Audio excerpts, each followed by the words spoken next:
আমাদের দ্বিতীয় পর্বে তোমাদের স্বাগতম। আমাদের প্রথম পর্বে আমরা প্রথমে ধারণা সকল দিয়েছিলাম এবং এই একক কাজ থেকে আমরা দ্বিতীয় নম্বর পর্ব শুরু করব। তো একক কাজটা কিন্তু এই ছিল যে নিচের চিত্রগুলোকে থিটা এবং আলফা কোণের সাপেক্ষে তোমার অত্রিভুজ, বিপরীত বাহু এবং সন্নিহিত বাহু বাই করতে হবে। সিম্পলভাবে যদি তোমাদের বোঝাই, এখানে বিপরীত বাহু বলতে অ্যাকচুয়ালি লম্ব বোঝানো হয়েছে, ঠিক আছে, এবং সন্নিহিত বাহু বলতে ভূমি বোঝানো হয়েছে। আশা করি তোমরা এতটুকু কথা আমার বুঝতে পারছো যে এখানে বিপরীত বাহু বলতে লম্ব বোঝানো হয়েছে, এই বিপরীত বাহু বলতে লম্ব এবং সন্নিহিত বাহু বলতে কি ভূমিকে বোঝানো হয়েছে। তো চলো চিত্রগুলো দেখে নিচের প্রশ্নের উত্তর করা যাক।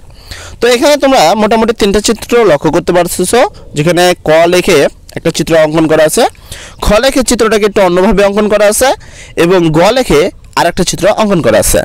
কিন্তু তিনটা চিত্র যদি তোমরা একটু ভালো করে লক্ষ্য করো তাহলে সব জায়গায় দেখবা এরকম একটা কোণ সব জায়গায় কিন্তু দেওয়া রয়েছে। তুমি তিনটা চিত্র ভালো করে লক্ষ্য করো, সব জায়গায় এই কোণটা কিন্তু দেওয়া রয়েছে। আর এই কোণটার মানে হলো সমকোণ। এই কোণটার মানে হলো কি সমকোণ। আর আমি তোমাদের লাস্ট ভিডিওতে তোমাদের প্রত্যেকটা বাহু সম্পর্কে ঠিকঠাকভাবে ধারণা দিয়েছি, চেনার জন্য পর্যাপ্ত পরিমাণ বোঝানো হয়েছে। এখন আমি তোমাদের সেই ধারণার সাক্ষেপে যদি বলি, আমরা তখনকার বলছিলাম যে খারাপভাবে যদি কোনো কিছু থাকে তাকে আমরা লম্ব বলবো। তো এইটা কিন্তু খারাপভাবে আছে, তো এটা যেহেতু খারাপভাবে আছে তাহলে এটা অবশ্যই কি লম্ব। দেখো এখানে ক নম্বর চিত্রে তোমার যদি গ্যাপ পূরণ করতে হবে, যেটা অত্রিভুজটা দেওয়া আছে 17, এই যে অত্রিভুজটা 17 এখানে যেটা এখানে উল্লেখ করা আছে। আর তোমাকে এখানে এই গ্যাপটা পূরণ করার জন্য এখানে সন্নিহিত বাহু মানে বিপরীত বাহু এবং সন্নিহিত বাহু বাই করতে হবে। আর যদি আমি তোমাকে বিপরীত বাহু বলতে তোমাকে আসলে লম্ব বাই করতে হবে, সন্নিহিত বাহু বলতে ভূমি বাই করতে হবে। এন্ড আমি বলি তোমাকে বিপরীত বাহু যদি বাই করতে চাও, তুমি কি বাই করতে চাও, ধরো তুমি এইটা বাই করতে চাও, কি বাই করতে চাও, বিপরীত বাহু। তো বিপরীত বাহু বাই করার জন্য তোমাকে যেটা করতে হবে সেটা সবসময় মনে রাখবা যে কোণের বিপরীতে যে বাহু থাকে তাকে বিপরীত বাহু বা লম্ব বলে। কোনটা এইটা, কোণের বিপরীতে কোনটা আছে এইটা, ঠিক না? দেখো এই কোণটা হলো থিটা কোণ, থিটা কোণের বিপরীত বাহু আছে এই 8, তাহলে এই কোণের বিপরীতে যেটা আছে সেটাকে কিন্তু আমরা লম্ব বলি। তো যেহেতু এটা কোণের বিপরীতে এই পাশে আছে তাই এটাকে আমরা লম্ব বলবো বা বিপরীত বাহু। তাহলে আমরা এখানে বিপরীত বাহু কত পেলাম 8, তাহলে আমরা এখানে 8 কিন্তু লিখে দিব, ঠিক আছে? তোমরা অবশ্যই তোমাদের বইয়ে এখান থেকে কিন্তু 8 লিখে দিবা। আমি এখানে 8 লিখে দিচ্ছি। অ্যান্ড অবশ্যই যেহেতু ইংলিশে লেখা আছে তো চেষ্টা করবো এখানে ইংলিশে লেখা, ঠিক আছে? তো এখানে আমি ইংলিশে 8 লিখে দিলাম।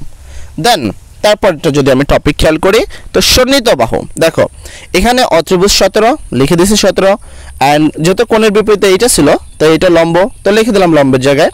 তারপর হলো নিচেরটা হলো তাহলে ভূমি, অ্যান্ড মাটি বরাবর যেটা থাকে সেটা ভূমি আমরা জানি, তাহলে এখানে কত আছে ভূমি 15, তাহলে আমরা এখানে লিখে দিব কত 15, ঠিক আছে? এই হলো আমাদের 2 নম্বরের উত্তর। তো চলো পরের টপিকের পরের চিত্রটা খেয়াল করি। পরের আমাদের খ নম্বরের চিত্র, যেটার উত্তরটা আমাদের এখানে লিখতে হবে। এটাও কিন্তু একটাই কোণ আছে থিটা কোণ, যার সাপেক্ষে এখানে 3টা উত্তর লিখতে হবে। মানে তোমাকে অত্রিভুজও বাই করতে হবে, লম্বও বাই করতে হবে, আবার কি সন্নিহিত বাহু বাই করতে হবে। আচ্ছা আমরা যদি খেয়াল করি এখানে দেখো আমরা জানি যে অত্রিভুজ মানে হলো সমকোণের ঠিক বিপরীতটা বা বড় যে বাহুটা। তুমি যদি এখানে খেয়াল করো 3টা বাহু রয়েছে, তার মধ্যে কিন্তু দেখতে এটাকে বড় মনে হচ্ছে, নাম্বার 1। আরেকটা টপিক হলো এই যে সমকোণ আছে তার বিপরীতে কোনটা আছে এইটা।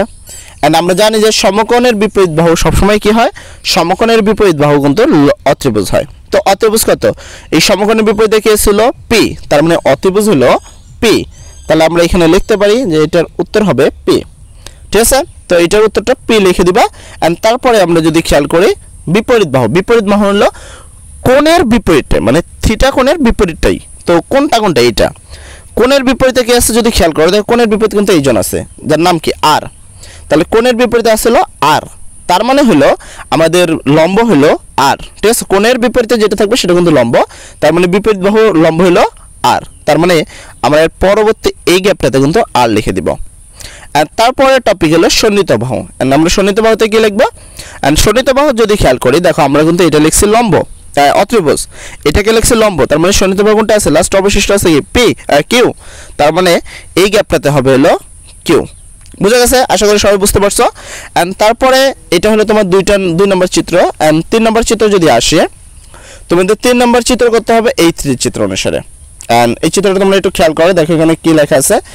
সেখানে একটা কোণ আছে যে এই যে এখানে তুমি যদি খেয়াল করো এই যে এটা কোণ, কোণের বিপরীত বাহু যেটা আছে এটা কিন্তু এটা একটু মিস্টেক গেল, আমি এগুলো তোমরা লিখে নিবে, ঠিক আছে? অবশ্যই আমাকে এখানে মুছতে হলো। তো এইটা হলো কোণ, কোণের ঠিক বিপরীতে যেটা আছে এটা কিন্তু অতিভুজ। আমরা জানি যে কোণের বিপরীত বাহু যেটা থাকে সেটা অতিভুজ। তো অতিভুজের নামটা কি?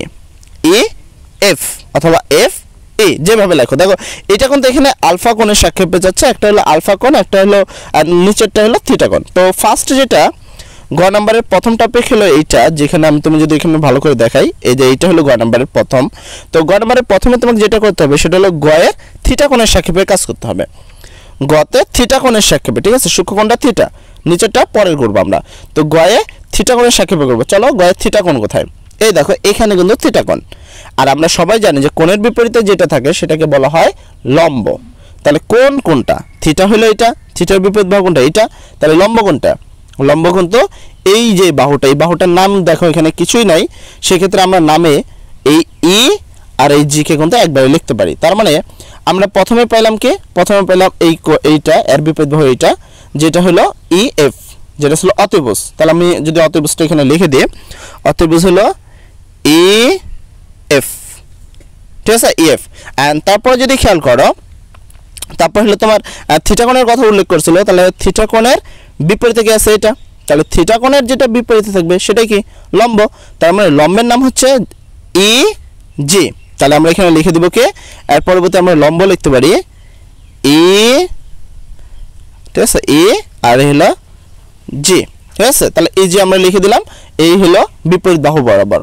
অ্যান্ড দেন হলো সন্নিহিত বাহু। দেখো এখানে আর একটা বাহুই বাদ আছে, আমরা এই বাহুটা কিন্তু নিয়ে নিছি, আমরা এই বাহুটাও নিয়ে নিছি, তাহলে একটা বাহু কোনটা? এটা বাদ আছে, যার নাম কি? তুমি এফ জি লিখতে পারো বা জি এফ লিখতে পারো, তুমি যে কোনো একভাবে। তো তোমাদের জন্য জি এফটাই মনে হয় ঠিক, কারণ ছেলেদের ক্ষেত্রে তো বুঝতেই পারতেছো। তো আমি এই সন্নিহিত বাহুকে এখানে লিখতে পারি কি? এর পরের বার তোমরা এই বরাবর অবশ্যই এই গ বরাবর ছকের এখানে লিখে দিবা কে? যদি আমি সব মুছে দিয়ে যদি আবার এখানে লিখে দিই তোমাদের ক্ষেত্রে, যদি একটু খেয়াল করো। অ্যান্ড আমি কিন্তু অ্যাকচুয়ালি গ নাম্বারের কাজটা করতেছিলাম, আমি তোমাদের আবার দেখে দিই, আমি কিন্তু এই ছকের কাজ করছিলাম। তার মানে আমি এই ছকে লিখে দিব এই যে সন্নিহিত বাহু লিখে দিব জি এফ, ঠিক আছে? তো এই হয়ে গেল আমাদের গ নাম্বারের ছকটা কিন্তু পূরণ হয়ে গেল। অ্যান্ড তারপরে যদি আমরা ঘ নাম্বারে খেয়াল করি, দেখো এখানে কিন্তু গ নাম্বারে আরেকটা কথা লেখা আছে, এখানে কিন্তু এটাও কিন্তু গই দেওয়া আছে। দেখো আগের বারও আমরা কিন্তু গই করেছিলাম, এবারে কিন্তু গই উল্লেখ করা আছে। তার মানে এখানে তোমাকে কোনটা করতে হবে। তবে এখানে একটা বিশেষ পার্থক্য হলো এই দুইটা জায়গায়, তুমি একটু ভালো করে দেখো, এখানে এক জায়গায় কিন্তু ছিল হলো থিটা, আরেক জায়গায় ছিল কি? আলফা। আমরা থিটা কোণের সাপেক্ষে কিছুক্ষণ আগে পুরোটাই পূরণ করে দিয়েছি, এবার তোমাকে আলফা কোণের সাপেক্ষে এই পুরোটা আমরা পূরণ করে দিব। তো চলো এটাও পূরণ করে দিই। তো আমাদের এবারকে দেখতে হবে কি? দেখো এখানে কিন্তু অত্রিভুজ বরাবর মানটা কিন্তু লেখাই আছে না? তো যেহেতু অত্রিভুজ বরাবর মানটা লেখাই আছে, তাই আমরা এখানে আর কিছু লিখবো না। তো আমাদের বাকি যে টপিকটা সেটা হলো সন্নিহিত বাহুটা লিখতে হবে, বিপরীত বাহুটা আর হলো সন্নিহিত বাহুটা লিখতে হবে। তো যেহেতু এই দুটোই লিখতে হবে, তাহলে আমরা মূলত এই দুটোর কাজই করব এখানে। তো ফার্স্টে আসি, প্রথম উল্লেখ কি করা হয়েছে? প্রথম উল্লেখ করা হয়েছে বিপরীত বাহু। অ্যান্ড বিপরীত বাহুটা কি? আমরা সবাই জানি যে বিপরীত বাহু মানে হলো যে কোণের কথা বলছে সেই কোণের বিপরীত বাহু। আচ্ছা এখানে একটু খেয়াল করি কোণের কোনটা কথা বলছে, কোণটার নাম কিন্তু এখানে কি লেখা আছে? এই কোণটার নাম হলো এখানে আলফা। তাহলে চলো আলফা কোণের বিপরীতটা বাই করে নিই। তো এই হলো আলফা কোণ, আলফা কোণের বিপরীত কোণটা এইটা, ঠিক না? এবার আলফা কোণের বিপরীতে যেহেতু এইটা আছে, এটার নাম কি? তোমরা যদি একটু খেয়াল করো দেখো তো এটার নাম কি লেখা আছে? এটার নাম হলো জি এফ না, বা এফ জি। তো আমরা এই বরাবর কি লিখবো? জি এফ। তাহলে আমরা এই বরাবর লিখে দিচ্ছি, এটা হবে, এইটার উত্তর হবে কি? এখানে এই বরাবর হলো জি এফ। আচ্ছা একটা কথা বলি, এখানে তোমাদের অতিভুজটাও কিন্তু বাই করে দেওয়া আছে ইএফ। তার মানে দেখো আমি যদি টিক দিই ইএফ, এই হলো কোথায়? এই ই আর এই এফ, তাহলে ইএফ বরাবর টিক। তারপর হলো আমি একটা বাই করলাম জিএফ, এই হলো জি আর এই হলো এফ, এই বরাবর কিন্তু টিক। তার মানে আর একটা বাহুই আছে, সেটা কোনটা? সেটা হলো এই বাহুটা, এই যে এই বাহুটা কিন্তু এখনো বাকি আছে। তো এই বাহুটার নাম কি? এই বাহুটার নাম হলো ই আর জি। তার মানে এই বাহুটার নাম হলো এখানে হবে ই, সরি এখানে মুছে গেল, তোমরা আবার একটু ঠিক করে নিবা। অ্যান্ড এখানে আমরা লিখে দেবো, জাস্ট লিখে দেবো ই আর হলো জি, এই তো তোমাদের এই পুরো একক কাজ কিন্তু আমরা সমাধান করে দিয়েছি। আমাদের সর্বশেষ কি উত্তরটা আসলে আমরা যদি এক নজরে দেখে নিই সেক্ষেত্রে কিন্তু তোমরা অত্রিভুজ বা এইগুলো রয়েছে, আমাদের উত্তরটা কিন্তু ফুলফে এভাবে এতটুকু আসছে। তোমরা এখান থেকে দেখে নিয়ে যদি তোমরা ওখান থেকে ভালোভাবে লিখতে না পারো সেক্ষেত্রে তোমরা কিন্তু এইভাবে উত্তরটা লিখতে পারো। এটা কিন্তু কমপ্লিটলি উত্তর করা রয়েছে, আর আমরা যতটুকু বোঝানোর চেষ্টা করছি আশা করি তোমরা বুঝতে পেরেছো। আর যাদের শুধুমাত্র উত্তর লাগবে তারা কিন্তু এই যে এখান থেকে উত্তরটা লিখে নিতে পারো। তো যাই হোক, আশা করি তোমরা বুঝতে পেরেছো। এবং তারপর যদি কেউ বুঝতে না পারো অথবা যদি তোমরা চাও যে স্মার্ট বোর্ডে ক্লাস করতে, তাহলে আমাদের প্রিমিয়ার কোর্স কেনা লাগবে, কেননা আমরা ফ্রিতে যতটুকু পারি তোমাদেরকে বোঝানোর চেষ্টা করি এবং প্রত্যেকটা ছক কিন্তু করে দিই। তো সর্বোপরি কথা, সবাই ভালো থাকবা। আসসালামু আলাইকুম। আমরা পরবর্তী টপিক এইটা নিয়ে কিন্তু কথা বলবো, জোড়ায় কাজ নিয়ে। তো আমাদের পরবর্তী ক্লাসটা থাকবে জোড়ায় কাজ। তো সবাই ভালো থাকো। আসসালামু আলাইকুম।